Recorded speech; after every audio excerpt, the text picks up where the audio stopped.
Hey there, YouTube Nation. Knife Guy Rick here with another knife review. And today we are looking at a CRKT Ripple, which is a Ken Onion design. That's that beautiful sound of it coming out. This is a really nice knife. I really have enjoyed this knife. So let's get into kind of the particulars first. Again, as always, here's the box. CRKT stands for Columbia River Knife and Tool. It's a budget knife. They come out in these cardboard boxes with, the knife in a plastic bag and, a little, just a little pamphlet on how to take care of your knife. So nothing special, nothing to write home about, just a basic box. There it is, the Ripple. And this one's made in Taiwan. So this specific design has both manufacturing in China and manufacturing in Taiwan, and we're going to talk about the difference between those two. Okay? All right, so let's go get this thing out. Listen to that. It just sounds amazing. I gotta do it again. It's just so perfect. Yeah. So this knife is a little bit more of I'd say a normal size knife or a fuller size knife. We'll go ahead and do the normal comparisons. Here's a PM2. So the PM2s, I consider this to be a full-size knife. Most people aren't wanting to carry knives bigger than this, especially as a folder. In my opinion, if you need a knife larger than a PM2, you might as well just be carrying a fixed blade. So, this is under 3.5 inches. It's actually 3.3 inches, made in Colorado. So I like to get this out. It's a very popular knife. A lot of people have this knife. And so I kind of feel like it has that bench, sort of a benchmark there for size on what we consider an average size knife or a full size knife maybe. I'm flipping them over because this kind of has an aggressive pocket clip and sometimes it can be a weird angle, so I want it to lay flat. Also, let's grab that, there is the PM3. So this is just a sub 3-inch blade. So the blade on this one, on the Ripple, is actually 3.125 inches in length. So it's a little bit smaller than this 3.3, and it's, a little bit bigger than this, 2.94 inch blade. So, so there you have it. You'll notice the length is pretty good. I feel like the length is, the handle length, it's right in there. The handle length seems to be, just a little bit, maybe just a little bit smaller. I don't know. Those look damn near exact. Yeah. So, a little bit more of a different size, kind of. This is more of got kind of a torpedo. It's wide, but it's not too wide, and this is the classic, sort of pie shape there for Spyderco. And again, I think this is a little more. Yeah, I mean that handle's a lot bigger and a lot thicker. And you definitely notice the length in the blade. I just want to see the length in the blade on this one. Give you another size comparison. Yeah, see? So in the middle, right? In the middle between those two. And a lot of people would be asking if I didn't do it. So there is the Osborne 945. So there you go. Longer blade, or longer handle, longer blade, obviously. A little bit wider. This is a little more narrow. And this is just so thin, I feel like. Are they the same?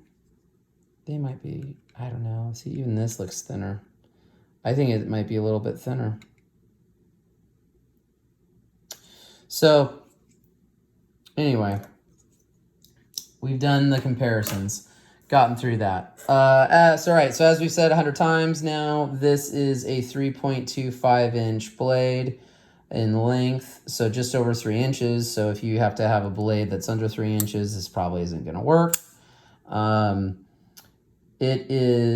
The handle is 4.375 inches in length. A lot of really intricate work in this. I really like how this looks. And then the overall length is basically 7.5 inches, you know, from tip to tail right there, 7.5 inches. I really like it. You notice the sweep of it. It fits in the hand really well. Just kind of the arch of it and even the little divot. It just really, the ergonomics on this knife just shocked me. I've been a fan of Ken Onion. And I got this knife and I couldn't believe how beautiful it was when I got it out of the box. Like, I just was over the moon for this knife. And it shocked me because I have a lot of expensive knives. I have a lot of knives that are $150 to $250. And this knife, I got the made in Taiwan version, and which is supposed to be the better one. And so it was like $80, right? And this one actually is first productions. That's why it was a little more expensive, because it's first production right there. And so the steel again, so the steel is is that famous let's try to script. It's the 8CR14MOV, right? Which is actually a budget stainless steel, but it's known as a high carbon stainless steel. The hardness is, I believe, 59 to 60 RC hardness. So it is definitely a good steel. It's more of a budget. It's not super expensive. It may not be what you're used to as far as looking at, S30V or S35 or 45 or whatever, level of kind of the more premium steels you're used to. But I mean, it holds up. It's nice. It sharpens well. It's a good steel, for just an everyday pocket carry. As always, Ken Onion loves his tip down, so here you got your the clip. Again, you'd have that much sticking out, which gives you, some stuff to hold on to pull it out of the pocket. And then you always get your lanyard. And that's just, Ken Onion. That's what he likes. He likes that tip down carry with the lanyard hole. He's old school like that. And he's been around long enough to, make up his own decisions. So I love the knife. Again, I just drop it in my pocket. I don't even holster it with this little, clip. It's not worth it. I just drop it in the pocket. It's all good. It takes enough pressure to where I'm never worried about this. It just takes, it's like, I mean, I'm pushing pretty hard and it's not going. So you gotta do that. So this is a frame lock, and that's one of the key differences. So all of the Taiwan versions of this are a frame lock, and you'll notice, you can see how perfectly it fits. Look at that. How perfectly they designed that, made it just fits in there just snug as a bug. Look at that. I mean, it's impressive to me, the fit and finish on this knife.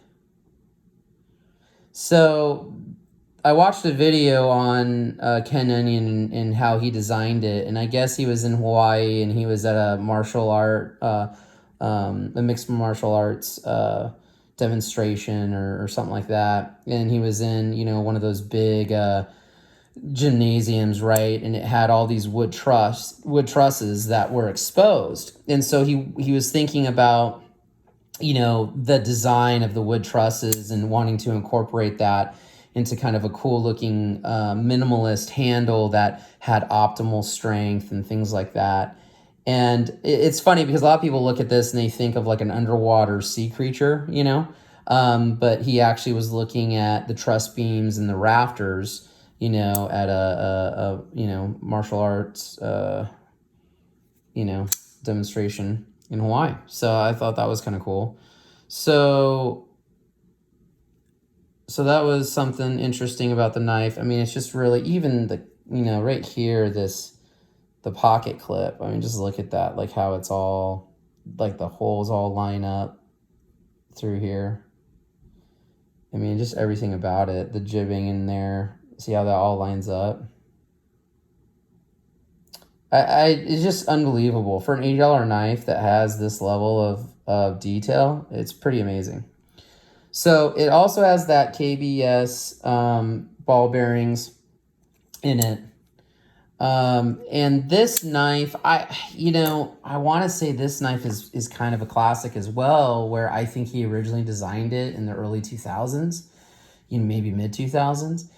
And it's hard to get. There's a lot. So the China one the Chinese version not only is made in China, but basically it's got a thicker handle, and it has, it's not a frame lock, it's a liner lock. And there have been people I've seen that they love this design. They love the shape of the knife, and they have the Chinese version, and it's like $35 or something at Walmart. And a lot of people will buy those and seem to be really happy. If you're a knife guy, for watching this video, I'd say get the Taiwan one, because it's worth it. I love this knife so much that if they did a new offering, because I think Blade HQ had these in like blue and like different anodized, colors, which are completely sold out. But if they re-release this in something like that, I would buy it immediately. That's how much I like this knife. Now, all of that being said, I did have one little bit of a negative experience with this knife. So when I bought it, I opened it out of the packaging, and I was like, man, this is amazing. I love this knife and love everything about it. Well, the problem I had is it was really hard to open it. And I couldn't figure out what was going on. And I went from loving the knife to like regretting, like, oh man, what did I do? This knife doesn't even open. This is horrible. Like, what's going on? And so I did everything. I tried messing with the pivot and loosening it, which you should never do because this is the KBS or the IKBS ball bearing system. So if you loosen it and take it out, all the ball bearings will go everywhere. So you can't do that. As I hit the camera, that's how excited about this knife. I'm hitting the camera going nuts, right? So anyway, I loosened this up, and I kind of regret it because even when I tightened it, like, it's really tight up and down, but it's a little wobbly side to side, just a little bit. And I think that's because I messed with the pivot. But I mean, it works fine now. So then what I ended up doing is I watched a video about a guy who like used this for hunting and basically skinning a deer, and got a bunch of blood in it, and it wouldn't open and shut. And he just talked about washing it with soap and water really well, and then blowing it out with like an air hose and making sure no water stays in it so it doesn't rust.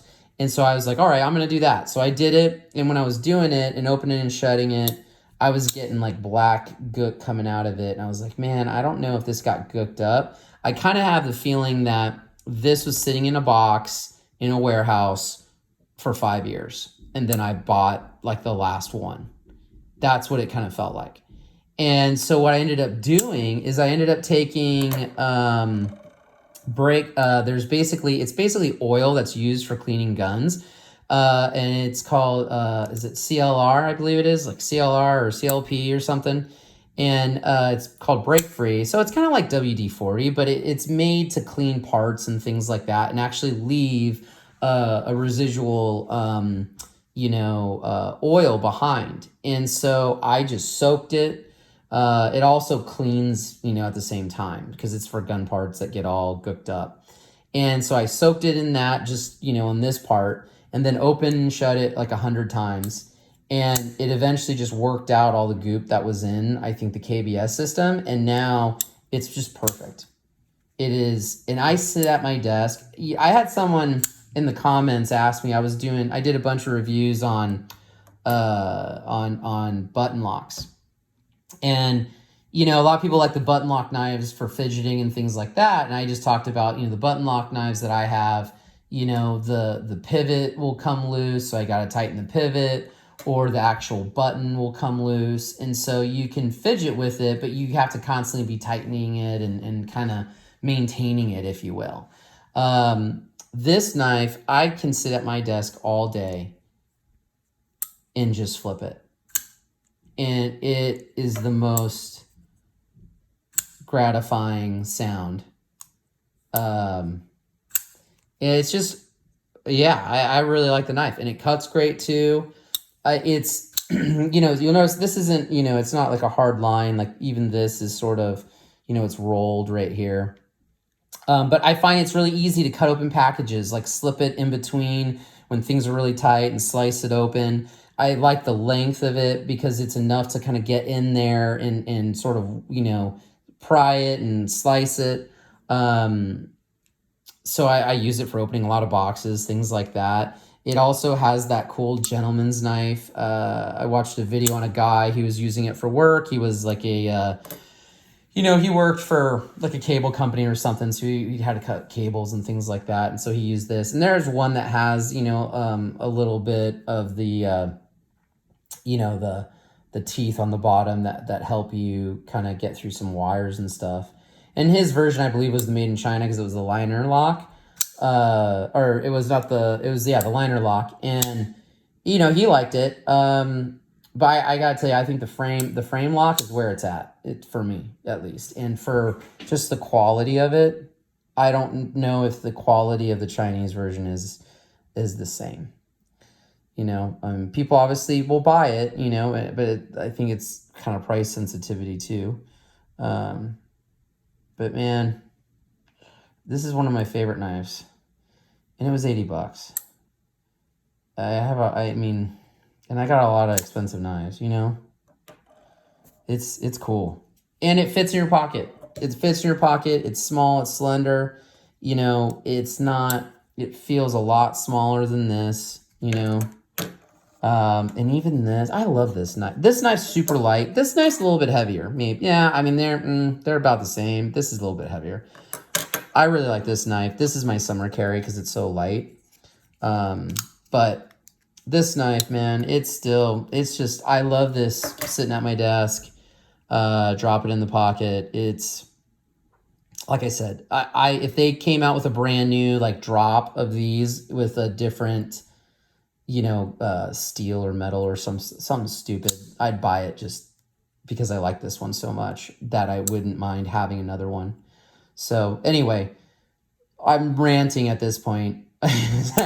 So yeah, I would buy it. You know, if you don't like the knife, I'd be surprised. I'd want to know why. Maybe it's because you don't like tip down carry. I don't know. But I love it. So anyway, as always, stay sharp out there, guys. And, you know, don't forget to like, subscribe, comment, all that good stuff. And we'll catch you next time.